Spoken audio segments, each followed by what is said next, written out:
നമസ്കാരം.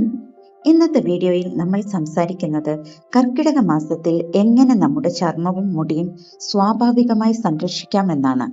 കർക്കിടകം എന്ന് കേൾക്കുമ്പോൾ പലർക്കും ഓർമ്മ വരുന്നത് കർക്കിടക കഞ്ഞിയും രാമായണ മാസവുമാണ്.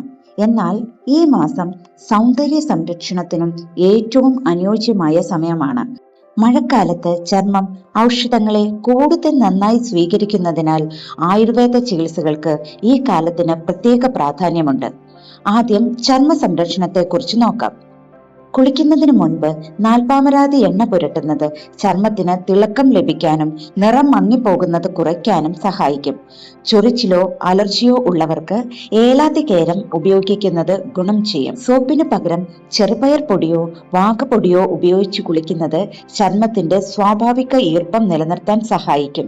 കൂടാതെ ആര്യവേപ്പിലയും മഞ്ഞളും ചേർത്ത് തിളപ്പിച്ച വെള്ളത്തിൽ കുളിക്കുന്നത് ചർമ്മ ശുചിത്വത്തിനും സംരക്ഷണത്തിനും നല്ലതാണ്. ഇനി മുടിയുടെ കാര്യത്തിലേക്ക് വരാം. കെമിക്കൽ ഷാമ്പുകൾക്ക് പകരം ചെമ്പരത്തി താളിയോ കഞ്ഞിവെള്ളമോ ഉപയോഗിച്ച് തല കഴുകാൻ ശ്രമിക്കാം. കൂടാതെ നീലഭൃങ്ങാതി തൈലമോ ദുർദൂര പത്രാതി വെളിച്ചെണ്ണയോ ഉപയോഗിച്ച് ആഴ്ചയിൽ 2-3 തവണ തലയോട്ടിയിൽ മസാജ് ചെയ്യുന്നത് മുടിയുടെ ആരോഗ്യം നിലനിർത്താൻ സഹായിക്കും. സൗന്ദര്യം പുറത്തുനിന്ന് മാത്രമല്ല ഉള്ളിൽ നിന്നുമാണ് തുടങ്ങേണ്ടത്. അതുകൊണ്ട് കർക്കിടക കഞ്ഞി ഭക്ഷണത്തിൽ ഉൾപ്പെടുത്തുകയും ധാരാളം തിളപ്പിച്ചാറിയ വെള്ളം കുടിക്കുകയും ചെയ്യുക.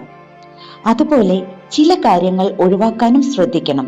ഫ്രിഡ്ജിൽ വെച്ചതും അമിതമായി തണുത്തതുമായ ഭക്ഷണങ്ങൾ കുറയ്ക്കുക. ആരോഗ്യകരമായ ദിനചര്യ പാലിക്കുകയും മതിയായ രാത്രിയുറക്കം ഉറപ്പാക്കുകയും ചെയ്യുക. ഓർക്കൂ, യഥാർത്ഥ സൗന്ദര്യം ആരോഗ്യമുള്ള ശരീരത്തിൽ നിന്നാണ് ആരംഭിക്കുന്നത്. ഈ കർക്കിടകത്തിൽ ആയുർവേദപരമായ ഈ ചെറിയ ശീലങ്ങൾ ജീവിതത്തിന്റെ ഭാഗമാക്കി നോക്കൂ. അടുത്ത വീഡിയോയുമായി വീണ്ടും കാണാം. നന്ദി.